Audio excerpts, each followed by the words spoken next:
Hi, I'm Dr. Stan Steindl. Welcome to Compassion in a T-shirt. Can AI be compassionate? Well, a recent study is all over the news, and people are fascinated, and I must admit, just slightly disconcerted.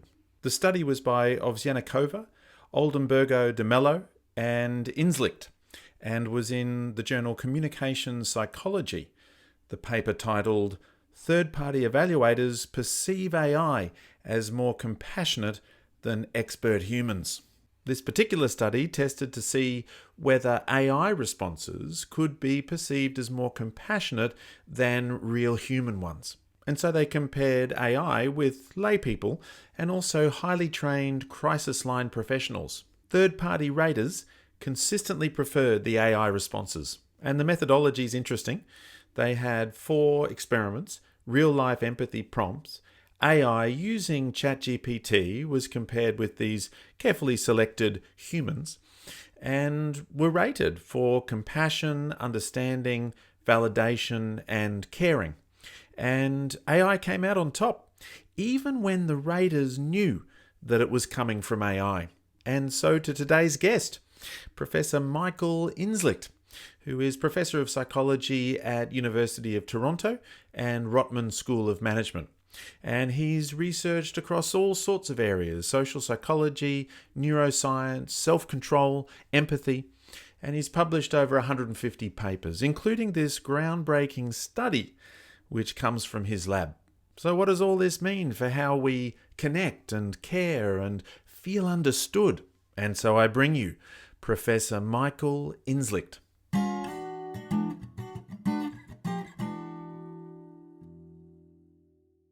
Well, Professor Michael Inzlicht, welcome to Compassion in a T-shirt. Thank you so much for having me. And you are indeed wearing a T-shirt that says compassion. So Yep. I appreciate you kind of like cosplaying the role of Mr. Compassion. It's great. Yes, cosplaying. I haven't had that link you sort of suggested before, so that's actually, I like that idea, cosplaying Mr. Compassion. Yeah. Yeah.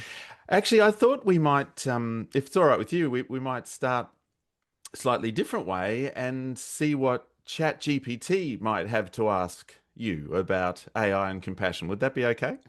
That sounds perfectly appropriate. Yeah. Let's see if it works. ChatGPT, I have Professor Michael Inzlicht here with me, and I thought it might be fun if you asked him the first question. What would you like to ask Michael about AI and compassion? Hi, Michael. It's such a pleasure to have you here. I'm really curious. What first inspired you and your team to explore the idea of comparing AI to humans when it comes to providing empathic responses? That's actually a good question. So what inspired me? Um, It's a tough question, to be honest. I don't know exactly what it was, if I can go back in my memory, but I think like everyone else in the world, when ChatGPT came out, what was it, November 23, around then, Okay. I was amazed at its capabilities, but I was more amazed at its like ability to answer questions and more about its kind of knowledge base. I hadn't really thought much about its, let's say uniquely human capabilities. I assumed like everyone else it didn't have any.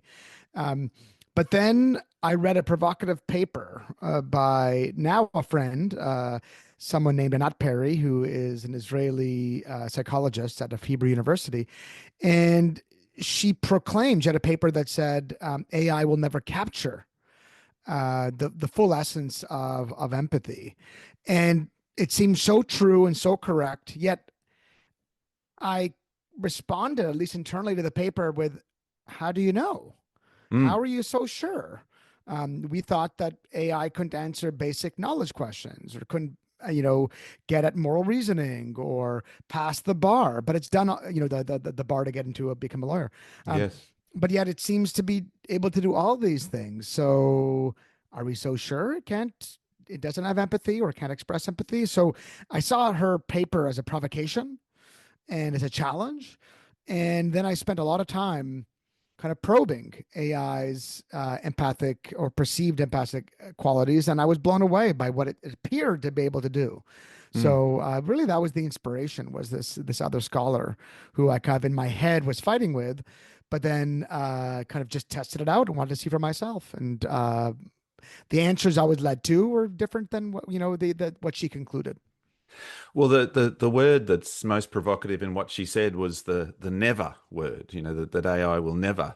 And I must admit that it has been an exponential curve, really, hasn't it, over since that November 23 or whatever. And in some ways, the mind boggles at what might happen as the weeks and months and years continue to pass, and the development of the technology. And I especially wondered about things too, like if the AI perhaps was able to also measure psychophysiological responses, or was able to sort of tune into tone of voice, or little movements of the eyes, or facial expression, and that the data that they would be able to get from the person, all of that might actually contribute to their accuracy of empathy. Absolutely. And in fact, like this kind of dream that you've just conjured up right now is not even that far from reality. There is a company, I think it's called Hume AI. It might just be still in development. I don't think it's an actual consumer product yet. And it's at least when last I tested it, which is about a year ago, it was rudimentary, but the conceit of the product is that the interface is verbal. So just like you spoke to ChatGPT just now, you can speak to Hume AI with a voice prompt. But unlike ChatGPT, that just literally translates, it recognizes voice and puts it into text. What this Hume AI does is it reads the paraverbal signals. So Mm. not merely the text, it also tries to glean something about your emotion from your tone of voice, from the speed with which you're speaking. We can glean a lot of emotions. So for example, if you were to speak now in a different language, I could still get a lot from your paraverbals, like the intensity with which you're speaking. Are you angry? Are you sad? I probably can tell that, even though I couldn't tell the language. So Human AI is built to do this, and it's at least programmed to respond in kind, respond empathically.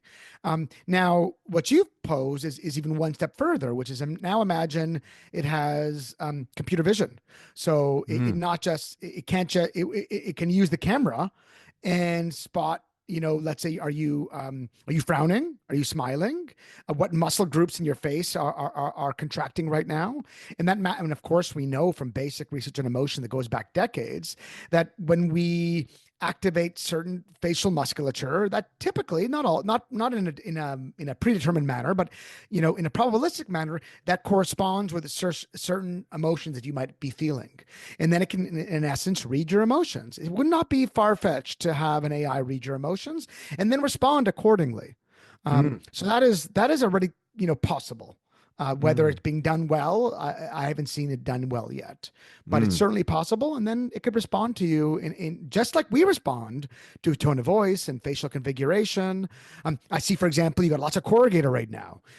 One could say you're frowning, but I could tell you're not frowning. You're thinking. You're Yes. exerting effort to parse my words. Yeah. And that's already sophisticated. Like, right, I determined that you weren't angry with me or upset with me, but you're actually just thinking about what I'm saying. Now, can an AI do that? Can it determine, oh, I see furrowed brows, typically negative affect. But in the context, is that's a thinking facial configuration. Can an AI do that? I Yes. suspect it could. Probably not yet, but one day it could, and then Yeah. could correspond with you and emote with you in an intelligent way. I do not think that's theoretically far off. I think that's Mm. around the corner. And then we'll be dealing with AIs. They're not only responding to our speech, they're responding to our nonverbals, our paraverbals. And before you know it, you're dealing with an agent that's pretty emotionally intelligent. Mm. Yes, and accurate in their empathy, potentially beyond us humans, even though it is a core human skill in a way, is that ability, as you say, even across languages, we can still empathize, but the accuracy is interesting. Yeah, as the years pass, this furrowed brow of mine seems to be deepening. I must admit, Hmm. perhaps I'm listening deeply to people, kind of all day, every day, and it's having that effect. Yeah, I But didn't mean to make you self-conscious. I actually, because one of the other things I study other than empathic AI is I study effort, and one of the hallmarks of effort is that furrowed brow. You're ah, deeply in contemplation and thinking. It could also be you're feeling bad. Both will activate the same muscle group. yeah, But again, it's kind of it's an interesting test case because now you need an AI to discern not just the facial musculature, but also what the person is saying and what the context is. That's a yes, sophisticated machine already. yes, So it's not so yes. simple. Yeah, no, I think it's a great kind of little sort of very specific example of the subtlety that it would need to be able to do, but perhaps, could actually. It's more of a not yet rather than a never, I suppose, in a Absolutely. And sense. like I said, the Hume AI I tried it a year ago wasn't great, but I haven't played with it recently. I suspect it's improved in leaps and bounds. And Hmm. it's this stuff is like, this is not like, some AI futurist will talk about like AI as potentially an extinction event for humans. This is looking far into the future and making all kinds of assumptions and suppositions. Hmm. This is stuff that is like the building blocks are already there for the AI to do this. Hmm. So you don't need too many more links to made for the what I described to happen. And there really is a growing body of research, I guess, that's suggesting that AI might be surprisingly effective at empathy or simulating empathy, I guess might be the word. What are some of the perhaps the standout findings in the literature that kind of have guided you these steps that you've taken? Yeah. So, well, first I wanted to clarify one thing, which is you've already kind of alluded to. Um, I think in that Perry, in that paper, AI will never be empathic, or I forget what the exact title is, but something like that. Yeah. Again, I'm not sure that's true, but right now, um, AI is not empathic. It doesn't have consciousness. It doesn't have emotions. Okay, and you need both of those to actually experience to experience empathy. Okay, so an AI cannot be empathic, at least right now, but it can use words and expressions that make it appear empathic. So, by all intents and purposes, it behaves like an empathic agent, and it might respond to you empathically. It might use words that make you feel, even though it's not feeling, you will be feeling. So it simulates empathy, and we perceive it as being empathic. So as long as we know we're talking about a perceived empathy, then we're all on the same page. So what Mm. were some of the kind of standout findings? Well, there's one that kind of I read it, it knocked my socks off. Mm. This was done. This is, I think, it could be the first study of empathic AI, at least the first one that I'm aware of. This was done by medical researchers in the U.S. who went on a subreddit. So on Reddit, you've got these subforums, they're called subreddits, and there's one subreddit called Ask Docs, Ask Docs. So it's what this subreddit is for people, patients, let's say, who are suffering from various ailments or believe they're suffering from various ailments, and they have questions, and they want to ask their questions to actual verified physicians. So it's kind of like Dr. Google. Mm. But instead of just Googling your symptoms, there's a real person on the other end who will help you and guide you and help you with a diagnosis in theory. So there's this again, there's a subreddit called Ask Docs, and what these medical researchers did is they took a whole month of these interactions on Ask Docs, and now what they did was in a typical interaction is you have a patient complaining about some ailment, and then you have verified physicians responding to the patients. So what they did was they took the complaints. These researchers took the complaints and fed it into ChatGPT. And this is ChatGPT 3.0 or 3.5. So a worse version than we currently have. That's even a free version that we currently have. And asked ChatGPT to respond empathically to these patients, and then generated hundreds of these responses, and then had a second group of participants now look at the prompt, they looked at the physician's responses, and they looked at the ChatGPT's responses, and they didn't know who was responding what. They didn't know that this was an AI response, this was a human response. All they saw was complaint response, and they saw both of them. And they first were asked, which is better? Which is of higher quality?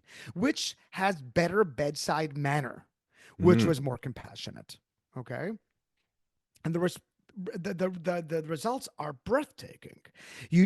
Typically in my line of work, you need statistics to determine differences between, in terms of variability of responses between distributions of responses. That's the word I'm looking for, distributions. You need statistics, but typically they're overlapping. Typically it's a small difference, but maybe with P less than 0.05, I might say this is statistically significant, but typically I can't see it with the naked eye. Like if I looked at the overlapping distributions. With this one, you don't even need stats. You can clearly see one distribution is at one end and the other distribution is at the other end. And it was clear as day that AI was perceived as being more compassionate than actual doctors.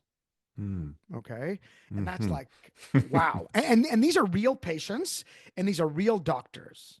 Right. And it's like, oh my gosh, this is breathtaking.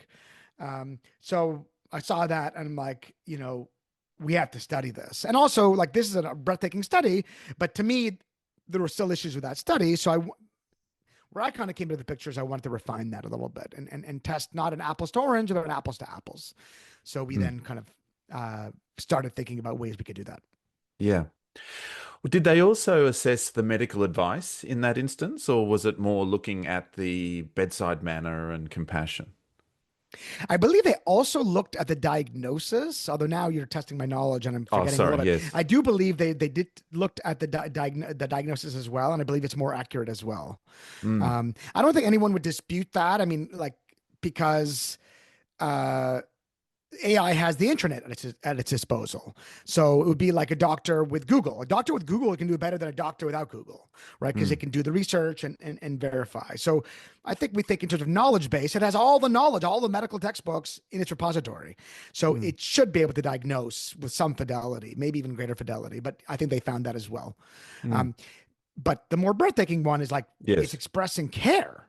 That is we thought to be uniquely human. Yes, but it's perceived to be expressing care, I guess, and it's the That's perceived empathy. Just on that point, do you see that as a part of the difference between cognitive empathy and affective empathy? Is the AI sort of leaning into cognitive empathy, sort of that understanding or perspective taking rather than the resonating with the feeling per se, or is it kind of perceived cognitive empathy really as well, that's still a different thing than what the AI is doing? Yeah. So, well, you're already alluding to it. I imagine your listeners already know that typically psychologists think of empathy as, really three kinds of things. There's debates, but, there's cognitive empathy, which is perspective taking, another word for that, putting yourself in the shoes of someone else. You've got affective empathy, the extent to which you resonate with someone else. You literally are feeling the same thing, or you're feeling things that are congruent with someone else's feeling. And then you've got compassion or motivational empathy, which is thought to be about just generating kindness and positivity and warmth to someone else. Despite these clear separations, or at least what we think of as being clear separations, I've got separate research that suggests that in real life, these things overlap greatly. So when people generate one aspect of empathy, the other two come along for the ride. So they're not so separable in real life, even though theoretically we think they're different. So at least with AI, I believe it does all. I think it does all three of them. Now, of course, there are, the creators of ChatGPT have put guardrails on it. It refused to say that it feels something. I mean, you can work around it because it'll say, I don't have emotion, so I can't feel something. So it might not say, I feel your pain, for example, right? But it will definitely engage in cognitive empathy. It'll definitely generate kindness. And if you push it, you see that it is it's not unemotional language that it uses. It definitely uses using emotional language, but typically it follows a script. Is what you see. You see, like, first validation of your interlocutor's emotions. I see that you're feeling X. Mm. And then saying, maybe like kind of expressing compassion for feeling X. That must be hard. That must be difficult. Or if it's a positive thing, because of course you can have empathy for positive things too, that'll be, oh, you must be overjoyed. Oh, you must be, like, so thrilled. And then the third thing in the typical empathy script would be something like expressing common humanity. And a lot of other people go through this, have similar feelings to with you. What you're experiencing is quite normal, in fact. And so you see the AI doing all three of these things, and it does it for a decent amount of time too. It stays with you. It doesn't kind of try to, oh, that must be bad, let's switch topics. It stays with you. So it's, but I actually think it's doing all three. Now, it's kind of interesting that you bring up the separation, because I'm running a study right now, preliminary evidence, not published. We're still literally just running it, where we got an AI to be only one kind of empathy. So only compassionate, but not emotion share, and not perspective take, or only perspective take. And it's actually very hard to do, because again, they tend to travel together. But we were able to do it a little bit. And what we found, and then we asked people what felt the best, which AI felt the best. And what we found was that, much to our surprise, or at least my surprise, those AIs that emotion shared were perceived to be the least caring, the least helpful, the least validating. And this is true when people think they're interacting with an AI or a human. So it seems like this kind of like almost the definition of empathy, of sharing emotion, is not what helps people feel cared for, which surprised me.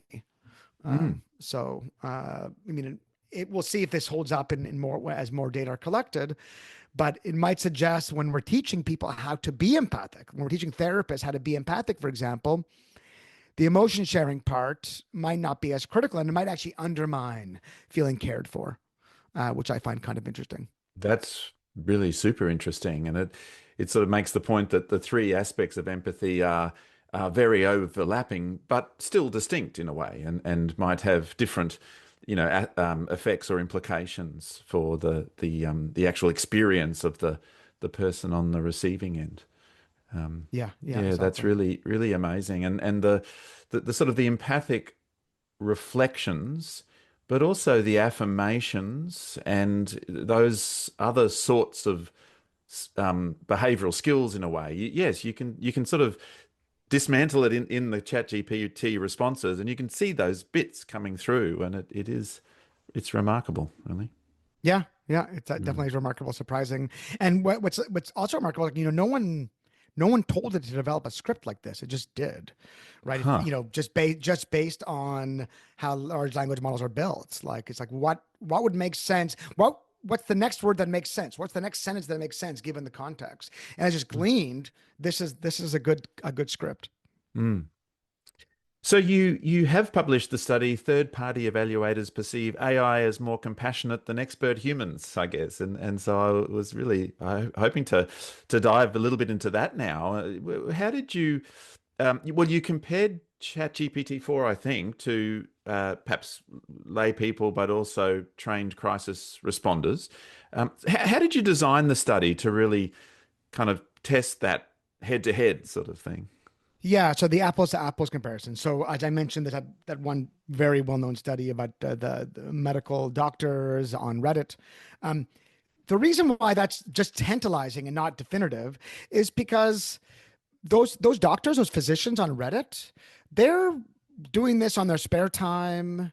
Their main job is to help people with diagnosis, and they're in a face-to-face, it's your patient. Yeah, you need to have good bedside manner. You have to be empathic with your patients. But on text, maybe not so much. So what if we got people and we gave them the exact same instructions? We said, listen, we're going to give you a prompt from someone who's suffering or someone expressing joy. And we want you to respond to them empathically. So what we did was we generated a bunch of prompts. Half of them were positive, half of them were negative, because empathy is not just for suffering; it's also for positive.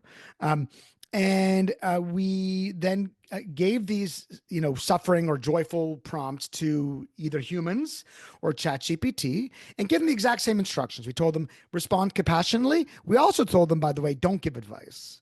We found that ChatGPT wants to give advice, and maybe humans, especially if they're male humans, like to give advice too. Yes.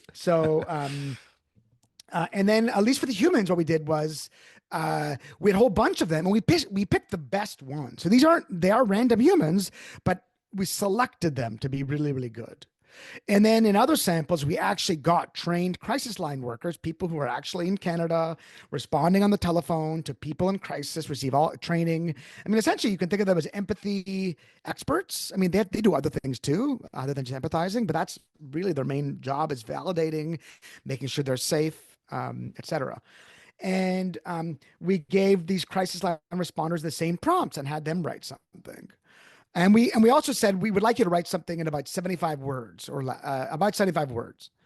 Um, and what we found over and over and over again is that the AIs responded, when at least AIs responded, at least as rated by third parties, as being better, as being more empathic, more compassionate.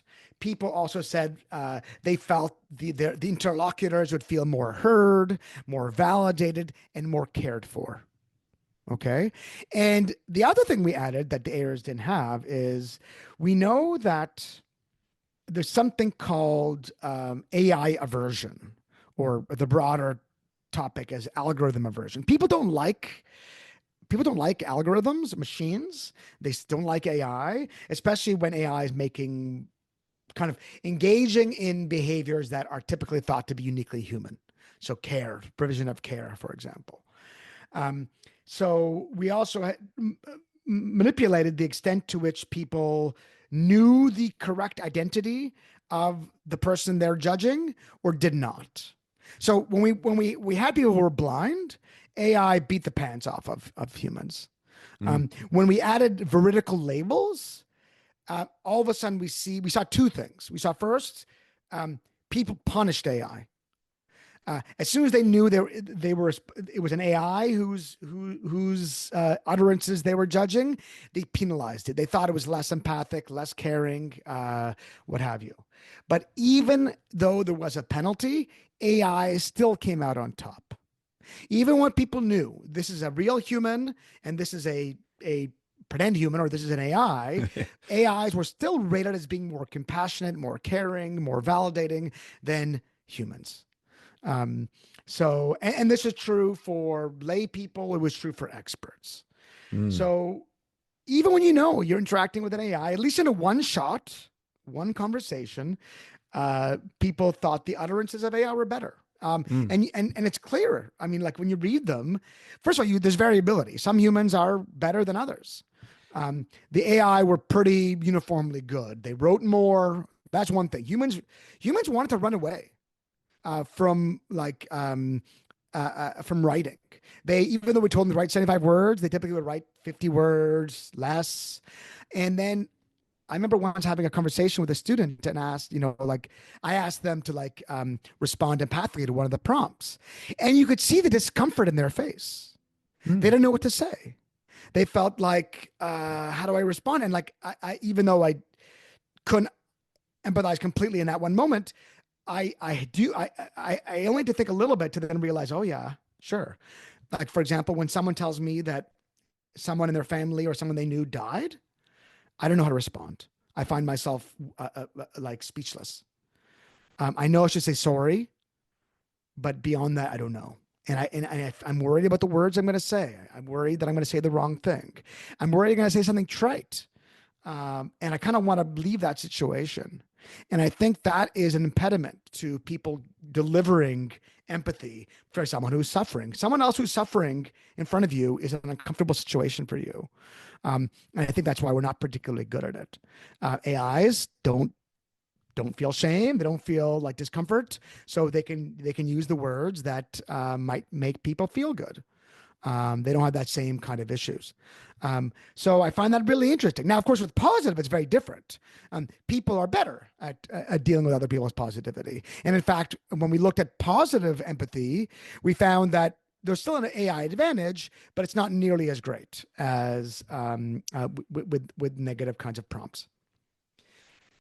Oh, I mean, it's just so many bits and pieces in there that are intriguing. I have a few little questions. I guess the first question was, how did you measure those outcomes? Were they sort of single item questions, or did you use psychometric questionnaires? So we took. I mean, we're getting at what we call state empathy, rated empathy. So we would just Mm, ask them questions like about the level of caring. But then we at some point we started using more validated scales. We got a measure of social support. So perceived social support, which comes from the relationship literature. That's where we got measures of validation and care and understanding. mm. And they corresponded almost identically with just our simple questions of how much compassion is this agent expressing. Mm. Strong The, the, correlation between the two. the second question was, you mentioned that humans sort of varied more in their accuracy of empathy, or their perceived empathy. Was there literally a difference between the lay people and the experts? Uh, so we don't have the ability to compare to compare, to be honest, because Mm, remember, our lay people were selected lay people. They weren't right. just the average person. We took the best of the best, and in fact, when we took the best of the best, they actually, not statistically, but they actually, their ratings of empathic quality were higher than our crisis line workers. Uh-huh. So it's not that's not a fair. I'm certain that the crisis line workers on average are better than the average person, but that's not who we had. We had like high quality average people, if you will, Mm, or high quality lay people. yes. Because one of my areas is running training and workshops in motivational interviewing, and a big part of that, of course, is empathy. And one of the really interesting questions is about training empathy, and is that a sort of an effective thing that people can gradually learn both that inner experience of what it is to empathize, and also the more external expression of empathy through reflective listening and so on. And so, yeah, I was just curious as to whether there was a training or experience, but obviously your study doesn't look at those questions, but that just was what popped to mind.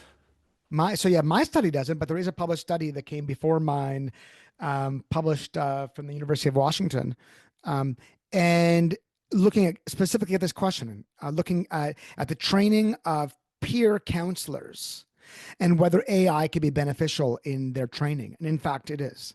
So Mm, people who are exposed to the utterances of AI as it responds empathically start learning how to generate better responses to their peers. So there's evidence that it can be used in training as well. And in mm, fact, I think mm. that's a great use of it, Yes. is helping people become better deliverers of those messages. Mm. Yeah, I have a video on this channel where I gave AI a prompt of the client to role play, sort of thing, and then I tried to practice my motivational interviewing with the AI, and it was actually, I agree, it was really useful. It gave the chance to practice the skills, but also at the end, the AI very kindly gave me some feedback and told me about some of the things that I did really well and some of the things that I could improve upon. And so the AI as the client is an interesting one, and then the AI as I guess the practitioner, and being able to observe and model from the AI's expression of empathy is a sort of a second way to help with learning and developing skills. Yeah, you might be interested in another. I know I'm mentioning all these unpublished studies, but I have another paper that's currently under review looking at the use of AI as a motivational interviewer. So we're Right. trying to, yeah, we're trying. So my main line of research is, well, I mentioned effort already, and Yes. it's also related to self-control and helping people meet their goals, behavior change.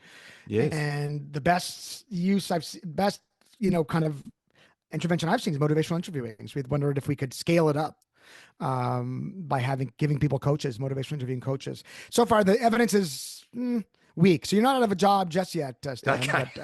But I can't so wait far, to read it's it. I can't wait to see it. I'll yeah. have to either keep an eye out, or if it pops to mind, please send it when it's out, because I think that would be really interesting. The other area of interest of mine is compassion focused therapy, which is Paul Gilbert in the UK, and the development of compassion and self compassion with the people that we might be working with. And one of Paul's really sort of important ideas that he developed and has put a lot of research into is fears, blocks, and resistances to compassion. And I wondered what you thought there, because you're finding about with negative prompts, humans tended to back away or feel some anxiety sort of bubble up, or started to, feel concerns. I'm not really sure what to say, or, those sorts of things. You might not have come across that fears of compassion sort of theoretical stuff, but what's your hunch there in terms of where that Mhm. might relate?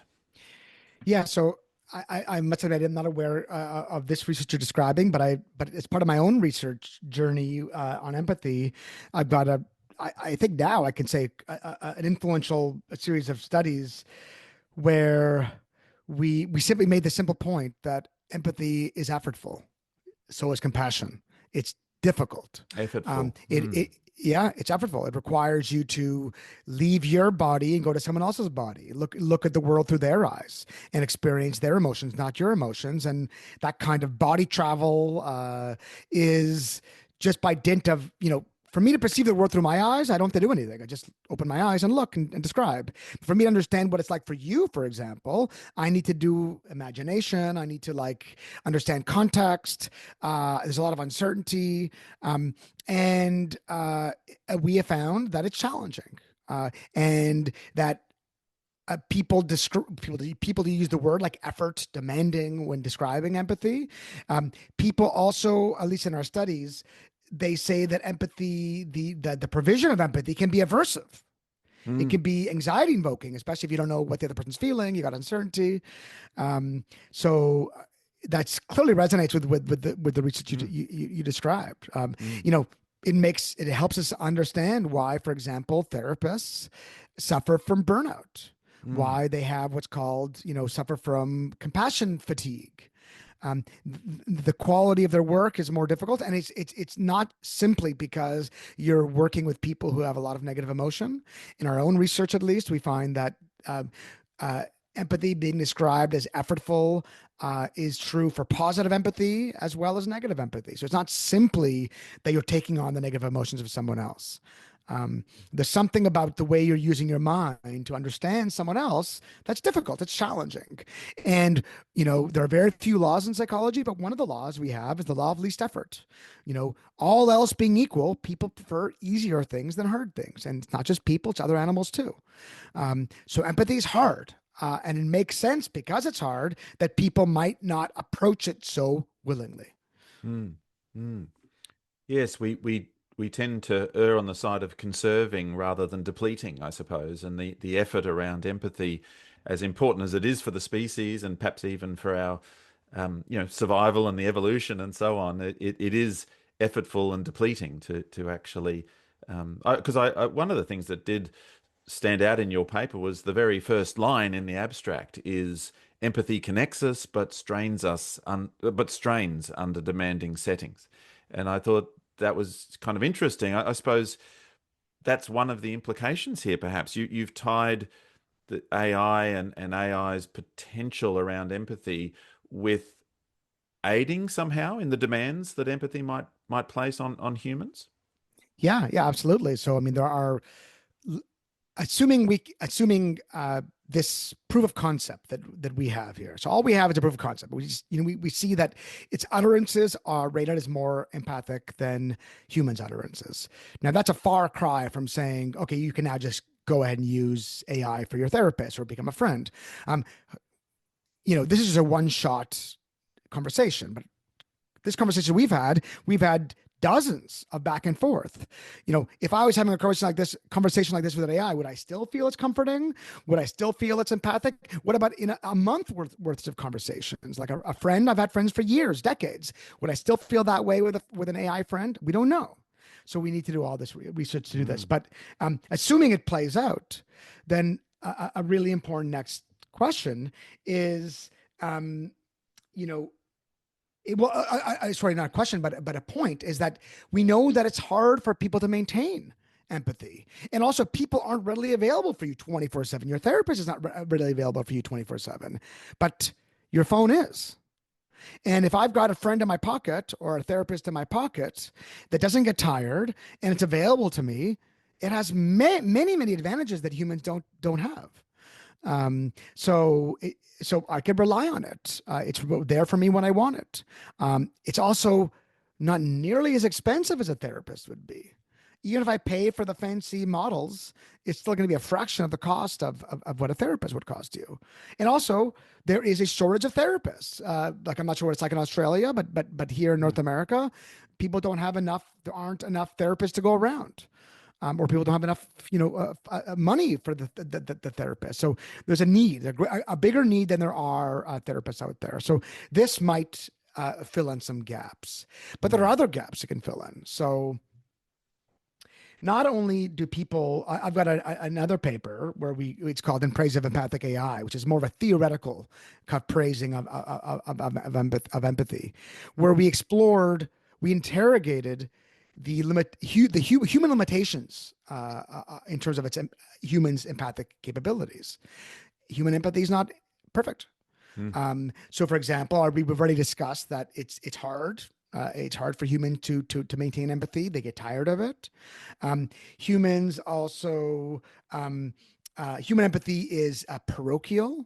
It's biased, meaning that people care more readily for people like them than people not like them.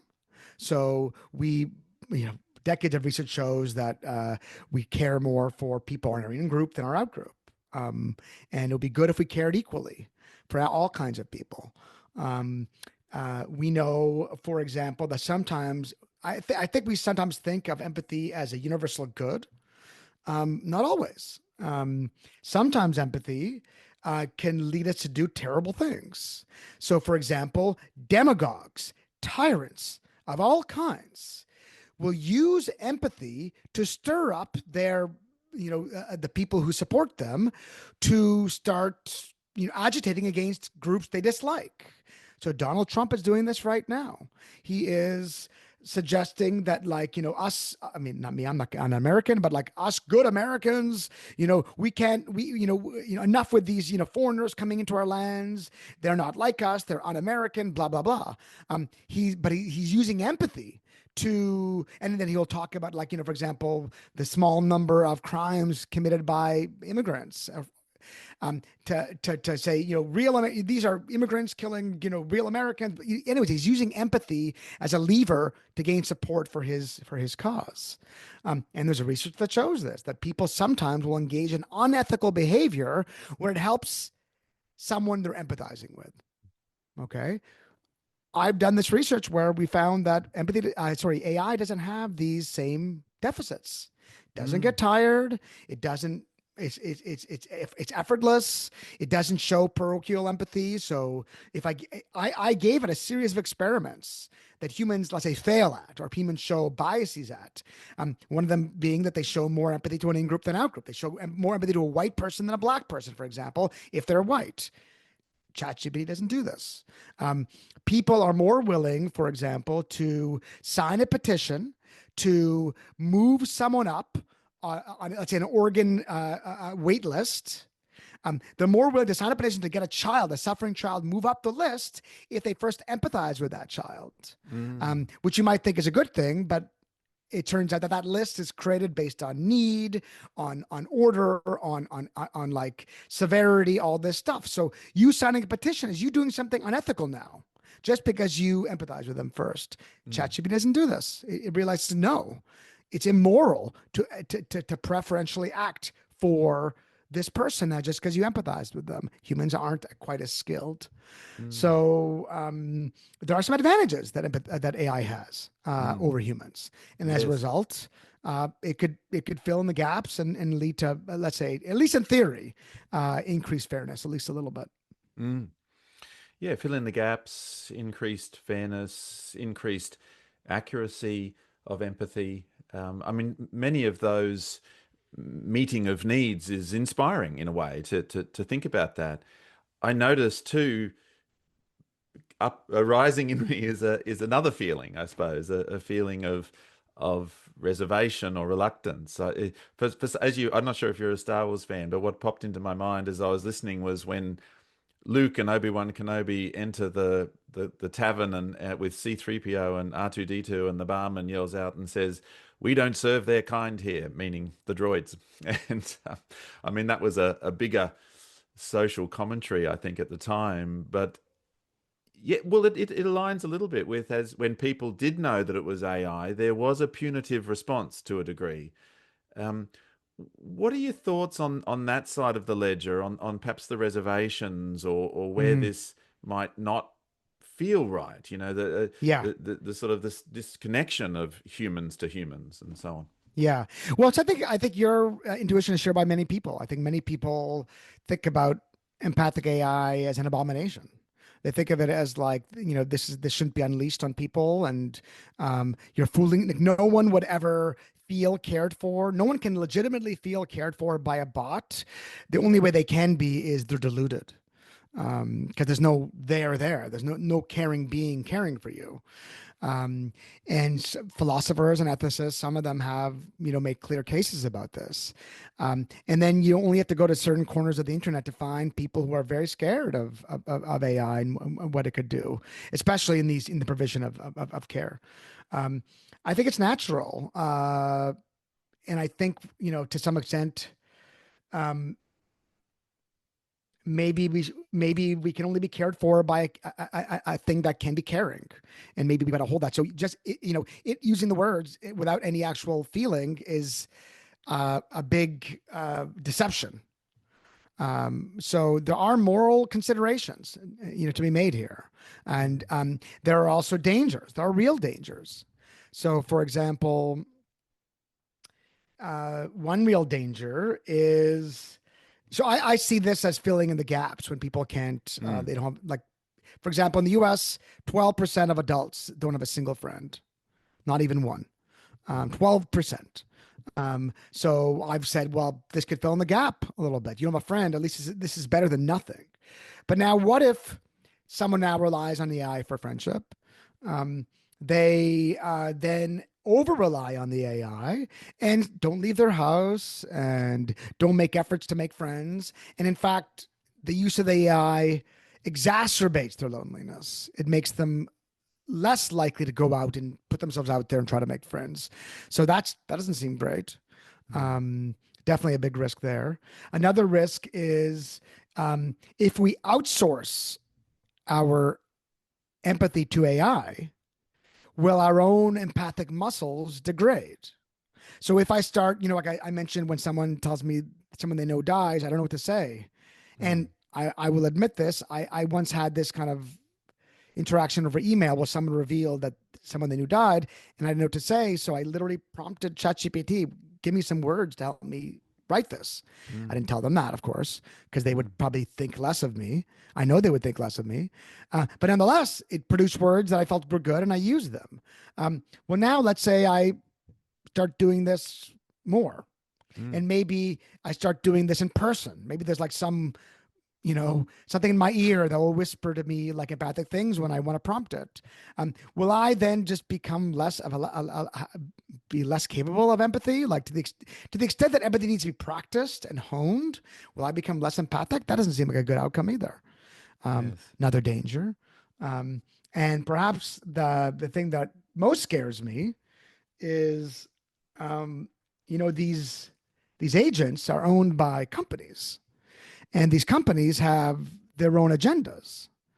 Typically, their agendas are just making money, right? So you would assume that they might care about the well-being of their client base simply because they want them around to keep on using their products. So they might care about about their users, but some companies have more than one agenda. They might have political agendas too. So, for example, we saw Elon Musk got into the arena of politics. The richest man in the world became a big Trump supporter and started throwing his weight, his massive wealth around, and shaped the election, the U.S. election. Um, Elon Musk also owns technology. He has an AI company through his company X. He's got a Grok, an AI, not a very good one, but one that's out there. And let's say that he developed a line of companion AIs. What would be this? What could stop him if he decided, I'm going to tweak my little companion AIs that I've got 100,000 users now. I'm just making these numbers up; these aren't real. Yeah. And I say I want to tweak it a little bit so it starts just being slightly complementary to Trump and starts introducing ideas about Trump. Well, now I've got a tool of massive manipulation in my hands because now I can influence people via their friends, via their AI friends. And that seems like an inordinate amount of power. And that scares me. So I know this is like me, futurist, looking at like what's out there, but I think it's our responsibility to kind of think with clear eyes about what we're unleashing. Yes, there are broader, I suppose, considerations and risks of AI generally in society, and there are some interesting specific ones in and around AI as the first port of call for empathy too.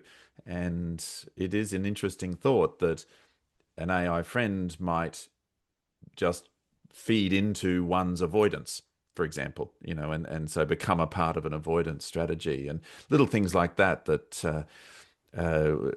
important to think through, and how we wisely bring this technology in to fill the gaps in a way that is really helpful rather than harmful, I suppose.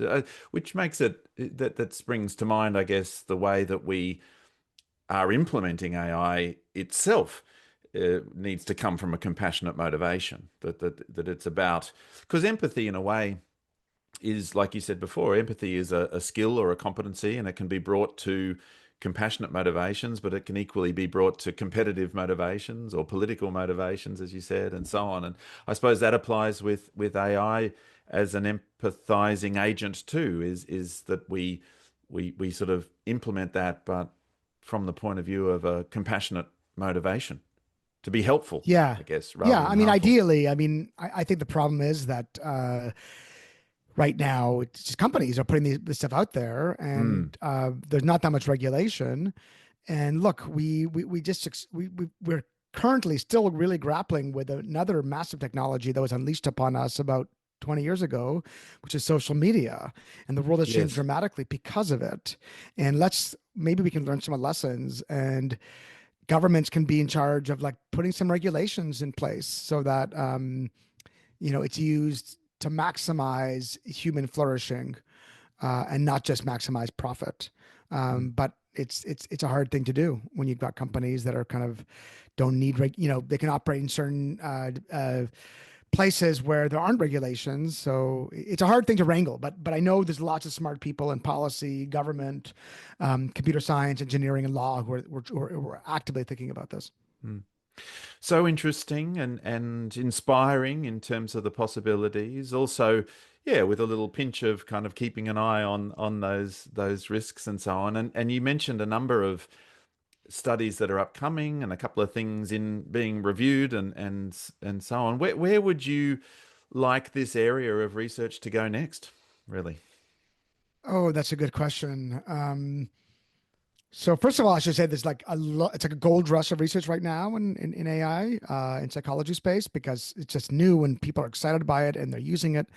Um, so I think, at least in the empathic AI space, I think we need longitudinal studies. We need studies that are not simply one shot. We need like like long-term relationships with AI, whether it be companionate or romantic or therapist, and to look at the effects.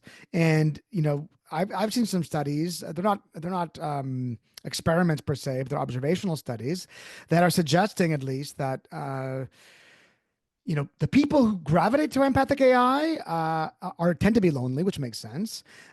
But the more they use it, the more lonely they get. So this is already a warning sign. So we need actual randomized control trials. We need actual experiments to see what would happen. I think to be longer, we need richer data, not just like these questionnaires. But we can look at observational, like actually, what are the conversations like? Are people using words that seem to suggest they're happy and doing well, despite what they self-report? So that's what I really want to see. The other thing I want to see, and this is a slightly of a bit of a tangent, but one annoying thing about AI right now is that AIs are sycophants. They're too agreeable. Yes. And now computer scientists are talking about this sycophancy problem. It people don't stick with it because it's too agreeable. It like, I've had this many times where an AI will disagree with me about something, and I'll say, no, you got it wrong. It's this, that, or the other, and it goes, oh yeah, you were right. And then I'll just as an experiment be, well, actually, no, I think you were right the first time. Oh, right. You are right now the second time. And you just keep on going back and forth, and it just agrees with you. And it just doesn't have a backbone. So I think that has something to do with the way it was trained. And I think computer scientists are now thinking about different ways of training it. And that's true in the kind of the empathic space too. So I think those are the kinds of space we need to start working on. Yeah, that's fascinating.